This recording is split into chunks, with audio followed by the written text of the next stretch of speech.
Por la señal de la Santa Cruz de nuestros enemigos, líbranos, Señor Dios nuestro, en el nombre del Padre, del Hijo y del Espíritu Santo. Amén. Señor mío y Dios mío, creo firmemente que estás aquí, que me ves, que me oyes. Te adoro con profunda reverencia. Te pido perdón de mis pecados y gracia para hacer con fruto este rato de oración. Madre mía Inmaculada, San José, mi Padre y Señor, Ángel de mi guarda, interceded por mí. Antes pensábamos y considerábamos en la oración que Dios es nuestro Padre y comenzamos a darle vueltas a esa idea. Nos quedamos todavía muy cortos porque es una realidad que está llena también por otra parte de misterio y por tanto no es fácil de entender en todo su contenido y con todo lo que supone el sentido de nuestra filiación divina. Pero es verdad, y lo hemos considerado muchas veces, que nuestra relación con Dios es de hijos y por tanto una relación hacia alguien a quien queremos con todo nuestro corazón porque es nuestro Padre. Y por tanto la relación es siempre de respeto, más que respeto, de adoración, mejor dicho, porque respetos a nuestros padres, adoramos a Dios, a nuestros padres podemos adorarles en el sentido coloquial, que decimos, ¿no? Pues te adoro, ¿no? Pero la adoración propiamente es para Dios, es para Dios, ¿no? Pero esa relación es, como te digo, es de adoración, es de cariño, de obediencia, de hacer cosas buenas para que Dios esté contento, etcétera, ¿no?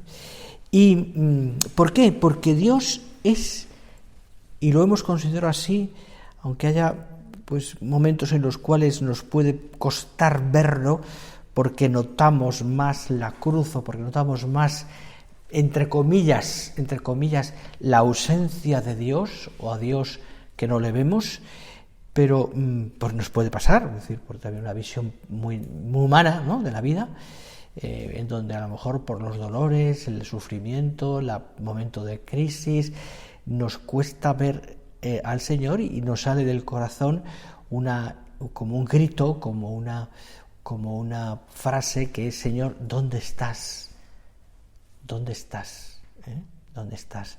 Que no te veo, que no te siento, que me faltas. ¿Dónde estás, Señor? Eso nos puede haber pasado más de una vez.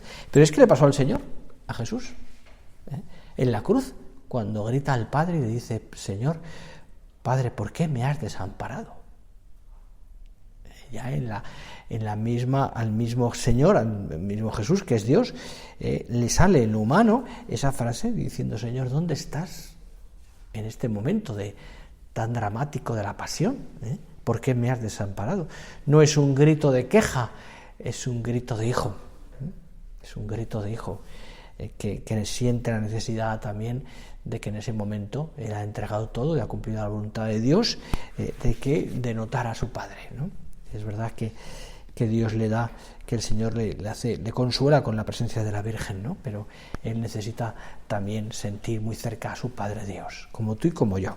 Bueno, pues Dios está siempre a nuestro lado, ¿no? Y nos ha creado a ti y a mí para la felicidad, pero nosotros hemos roto ese pacto con Dios. Y lo hemos roto porque le hemos desobedecido. Porque el Señor ha querido darnos en ese pacto con nosotros la alianza, la primera alianza, la que hizo con Adán y Eva, después está la alianza de Moisés y después está la nueva alianza, que es la redención, ¿no? Pues en esa primera alianza Dios ha querido darnos toda la felicidad. Y así se la da a aquellos primeros padres, toda la felicidad, con unos dones sobrenaturales y unos Dios llamados dones preternaturales, pero bueno, eso no es el momento del tema aquí, ¿no? Pero el hombre rompió el pacto. Se prefirió a sí mismo antes que al amor de Dios. ¿Cuál es el designio, dice el compendio del Catecismo de la Iglesia Católica, Dice, ¿cuál es el designio de Dios para el hombre? Y responde, Dios infinitamente bienaventurado y perfecto en sí mismo, es en un designio de pura bondad, ha creado libremente al hombre para hacerle partícipe de una vida bienaventurada. Dice concretamente el compendio, ¿no? Lo dice en el número primero. Y es decir, Dios ha creado al hombre para que sea feliz. Y el camino para lograrlo es estar con él, participar de su vida bienaventurada. Y eso es lo que el Señor, en los años de que estuvo en la tierra, nos enseñó. ¿Qué tenemos que hacer para llevar una vida bienaventurada, una vida feliz? Lo podemos resumir en las bienaventuranzas. Ahí está.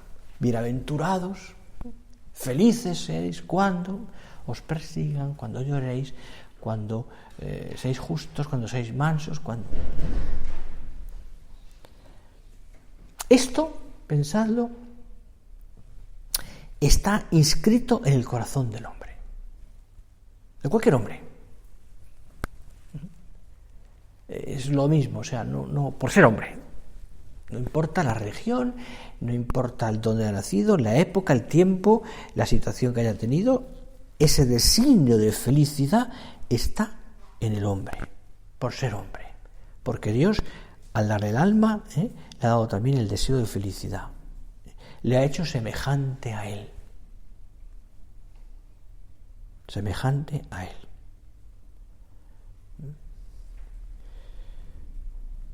Fíjate, ya lo decía en lo humano, el mismo, ya hace muchísimos siglos, Aristóteles decía, ¿no?, que todo el que no era cristiano, pero tenía un sentido también muy humano, muy natural de la ciencia y del saber y de la decía, ¿no?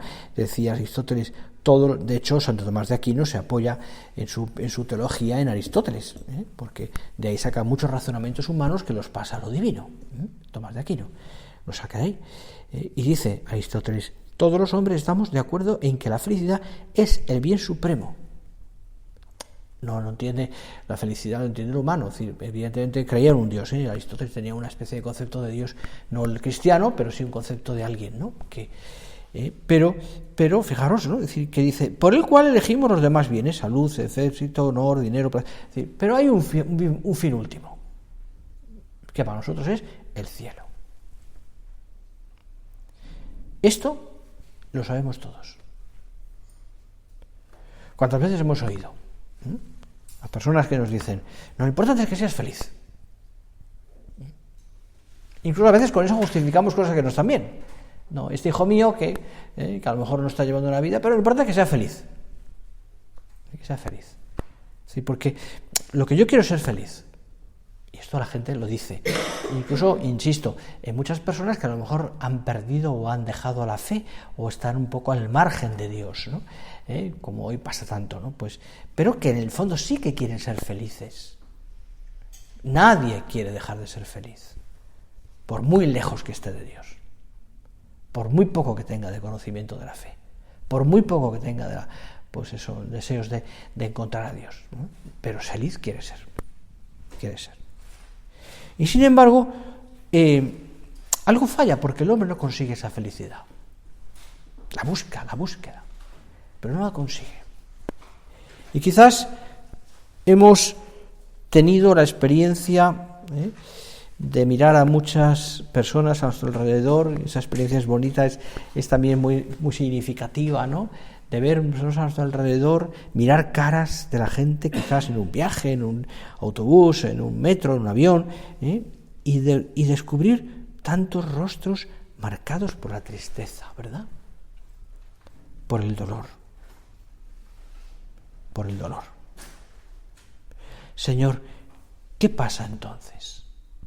¿Por qué pasa esto? Mira, Dios, en su plan creador, nos quiere felices. Pero algo falló. No siempre conseguimos ser felices. Y por eso quizás tampoco somos capaces a veces de hacer felices a los demás. De hacer felices a los demás. Es más, no raramente causamos sufrimientos unos a otros.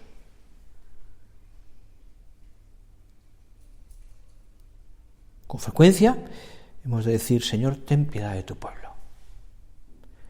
Señor, ten piedad de tanta crueldad.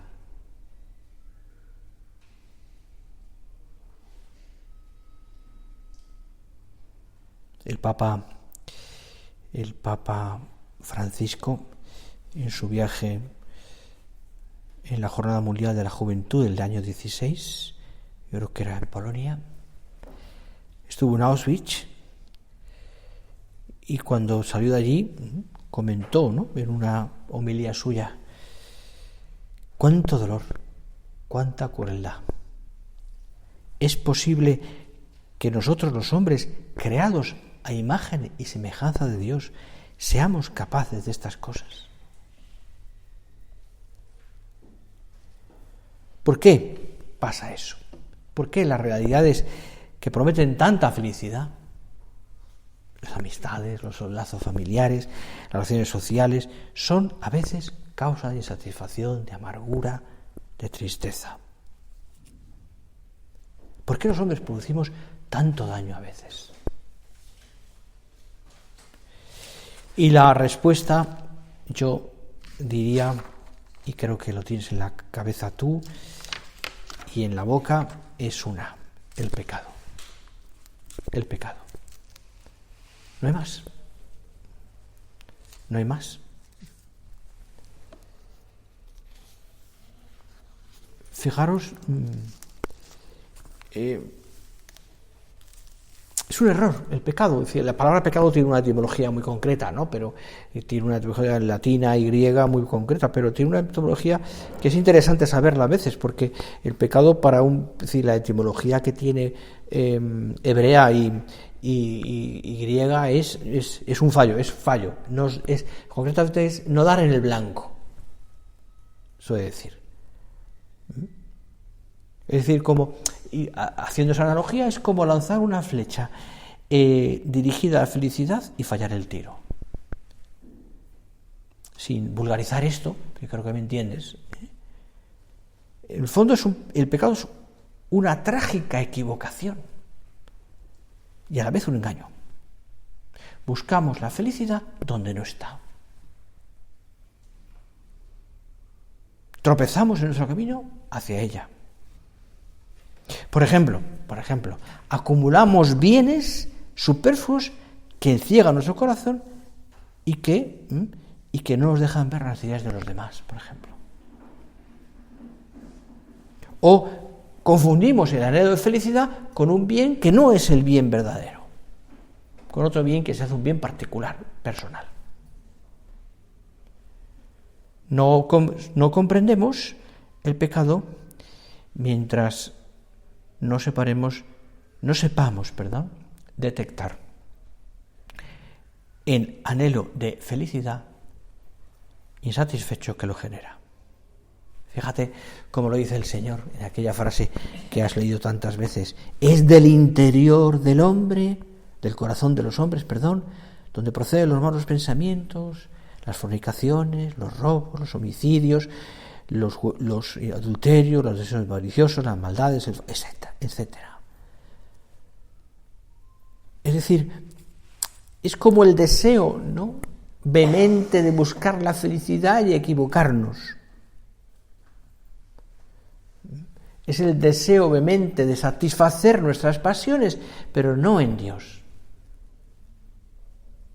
Es el deseo del corazón que se convierte, o de la mente, que se convierte después en el deseo en el corazón también, que está buscándose en sí mismo la felicidad al margen de Dios. Al margen de Dios. Eso produce tantos males. Primero a uno personalmente, y después a todos los demás. Porque el hombre insatisfecho, el hombre que no ama, el hombre que se busca a sí mismo, produce mucho daño a los demás. Críticas, malos pensamientos, faltas de caridad, faltas de comprensión. A veces podríamos decir 1000 cosas más. Mirad, solo el amor de Dios sacia. Decía Benedicto XVI, la felicidad es algo que todos quieren, pero una de las mayores tragedias de este mundo es que muchísima gente jamás la encuentra, porque la busca en lugares equivocados. La clave es muy sencilla, la verdadera felicidad se encuentra en Dios, solo en Dios. Por eso añadía, necesitamos tener el valor de poner nuestras esperanzas más profundas solamente en Dios, porque solo Él puede satisfacer las necesidades más profundas de nuestro corazón.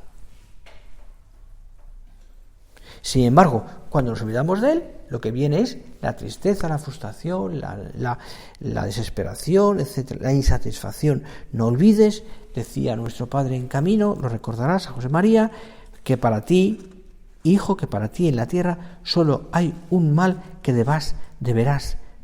que habrás de temer y evitar con la gracia divina, el pecado. El pecado. Solamente un mal. En sí mismo es el único mal, ¿eh? Luego hay otras cosas que llamamos males. Es un mal, por ejemplo, lo que ha pasado estos días en ese campo de fútbol en Indonesia, donde han muerto por una sandez cientos de personas. Es un mal, una tragedia, una erupción volcánica, la muerte de muchas personas, o un terremoto y tal, etc. Es un mal. Es un mal tantas cosas, ¿no?, que pasan en el mundo, pero son males naturales. Males naturales. En sí mismos no son males. El único mal, porque de alguna manera es ir contra Dios, es el pecado.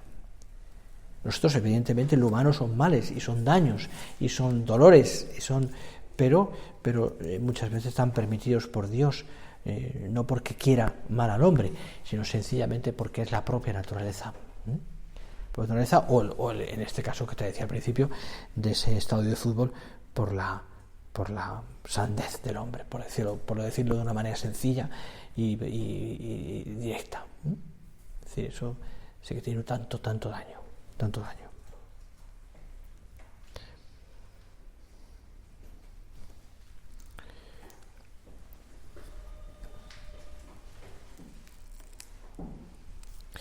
Cierto modo, el daño, el pecado es causar un daño.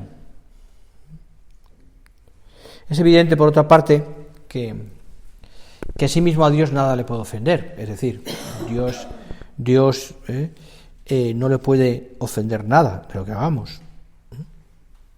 Nada de lo que yo haga daña a Dios, en el sentido de dañarle, ¿no?, como entendemos en el modo humano, ¿no?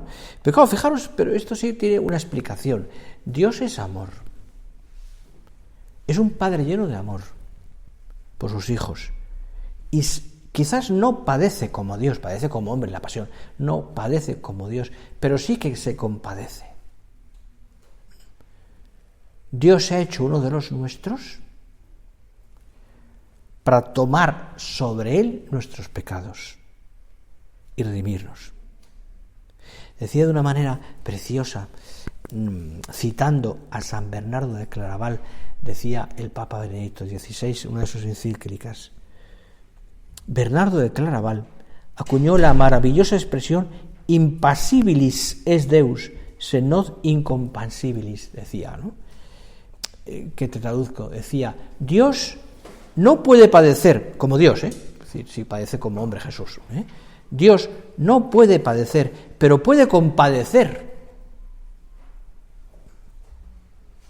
Pues el hombre, añadía el Papa de una manera preciosa, el hombre tiene un valor tan grande para Dios que se hizo hombre para poder compadecer. El mismo con el hombre, de modo muy real, en carne y sangre, como se nos manifiesta en el rato de la pasión del Señor. Por eso, dice y añade, en cada pena humana, esas que tenemos nosotros, en cada pena humana ha entrado uno que comparte el sufrir y el padecer, uno con mayúscula. De ahí se difunde en cada sufrimiento la consolatio, el consuelo del amor participado de Dios. Al que no conocía el pecado, dice San Pablo, lo hizo pecado en favor nuestro. Claro, esto es muy profundo, pero en el fondo está en lo más profundo del sentido del pecado. Del pecado nuestro. Que aquello, evidentemente, no es una ofensa a Dios, decimos, y es verdad. Y aunque sea una ofensa a una persona, es a Dios también, porque es la imagen de Dios en esa persona. Por supuesto. Pero a Dios como Dios no podemos hacerle padecer. O sea, no puede padecer porque es Dios, pero sí compadecerlo. Es compasible en ese sentido, ¿no? Sí que es el Señor, no es impasible, pero impasible es Dios, pero no incompasible. O sea, se compadece de nosotros. Sufre, entre comillas, ese sufrimiento. ¿Ya me entiendes? Ese pecado nuestro. Ese pecado nuestro. Hasta las cosas más pequeñas. Y además pienso una cosa, es verdad que el pecado mortal le hace un sufrimiento a Dios y a nuestro corazón, evidentemente. Antes morir que pecar, decíamos esa frase a la Virgen del Pilar, concretamente. Antes morir que pecar. Y no queremos ofenderte más, Señor, no queremos que nuestro... Pero fijaros que hasta las cosas más pequeñitas, almas como la tuya y la mía, que queremos servir a Dios, que queremos ser fieles, que estamos cerca de Dios, que vivimos habitualmente en gracia, que vivimos los mandamientos, que estamos luchando, al menos podemos fallar de vez en cuando porque somos también pecadores todos. Pero almas como la tuya y la mía, que estamos aquí, que queremos rezar, también esas cosas pequeñas que debemos hacer bien, yo diría, a Dios le duelen más, porque espera más de ti, podríamos decir. Dentro de este contexto de amor de Dios que estamos hablando y de misericordia, pero cuando espera de alguien a quien han dado más talentos, más, y nosotros no somos capaces de dárselos, por supuesto que no deja de querernos, pero le duele más porque espera más de ti y de mí, que hemos recibido tantas gracias, tanta formación, tantas cosas buenas. Hay muchas personas que no han recibido ni lo tuyo, lo que tú tienes, no tienen la capacidad o no han tenido la suerte de tener esa formación que tú tienes, o una familia donde han sido creados y educados como tú, y podríamos decir, hay una cierta culpabilidad, pero nosotros que hemos tenido esa suerte, que Dios nos ha dado tantos talentos, cuando le ofendemos, aunque sean cosas pequeñitas, de alguna manera a Dios le duele, creo que me entiendes. Pero mira, Dios nunca se enfada con nosotros. Ni siquiera cuando pecamos. Ni siquiera cuando pecamos.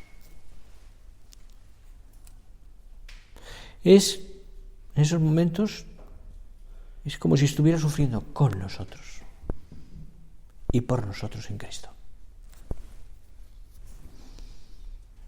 Cuando, por lo que sea,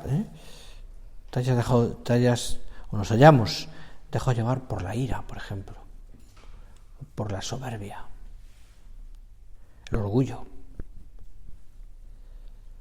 y después nos demos cuenta, ¿por qué dije eso?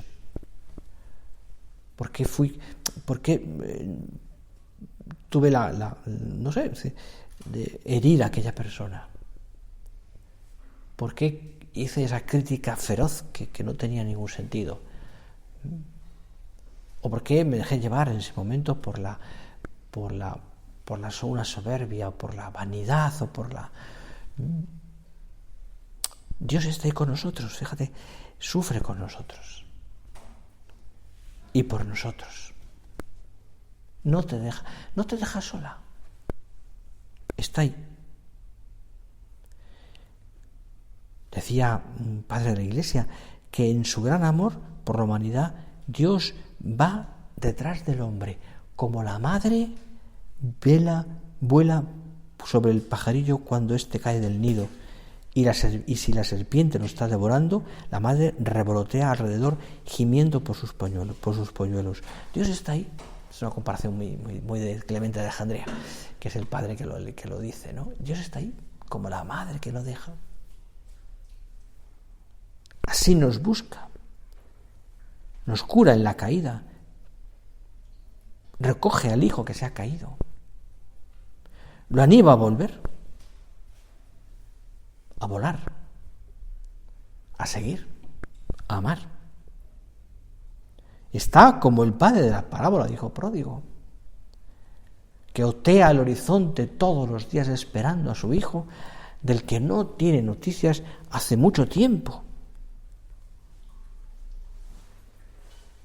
Es verdad, el pecado nos aleja de Dios, pero no por parte de Dios, sino por parte nuestra. Porque por el pecado, Dios no se aleja de nosotros.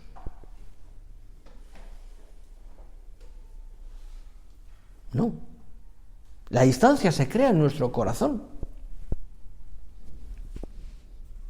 De la piel para adentro, por así decirlo, el interior. Pero Dios sigue pegado a nosotros. Somos nosotros, ante el pecado, los que nos separamos de Él, los que, digamos, nos cerramos a su amor, hasta que damos el paso por nuestra parte para que su misericordia entre en nuestras almas. Sí, me levantaré, iré a la casa de mi Padre. Claro, eso, fijaros, qué bonito como lo dice en la parábola, dice que se conmovieron las entrañas del Padre. Se conmovió el Padre ante la decisión del Hijo de volver. De hecho, el Padre no pierde la esperanza. No pierde la esperanza. Porque espera todos los días a su Hijo.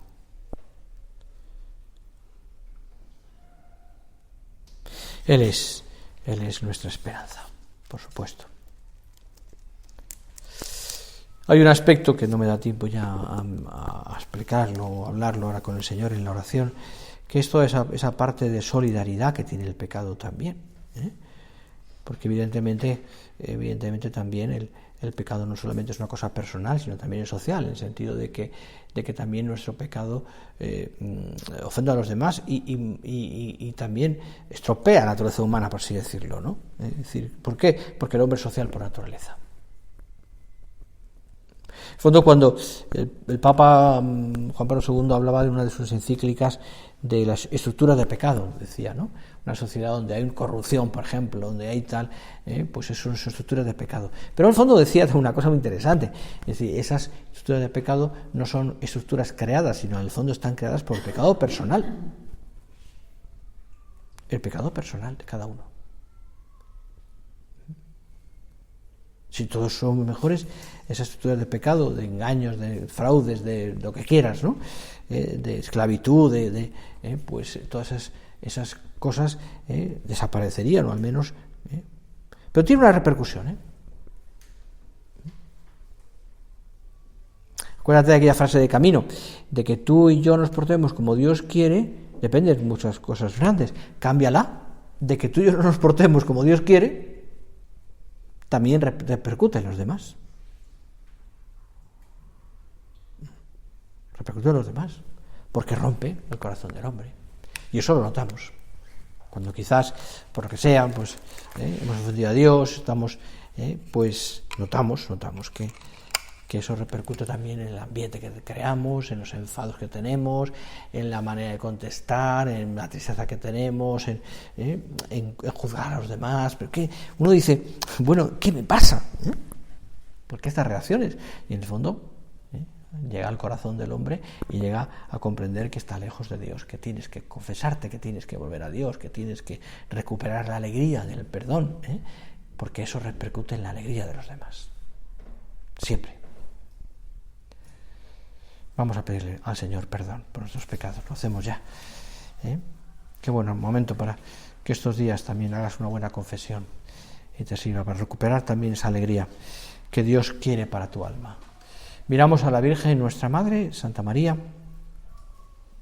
purísima, purísima, ella sin pecado concebida y por tanto sin pecados ni original ni personal. Ella que es una maravilla de belleza, de armonía le pedimos a nuestra Madre Santa María que nos proteja del pecado. Como decíamos antes con esa ejaculatoria, antes morir que pecar. Díselo muchas veces a la Virgen.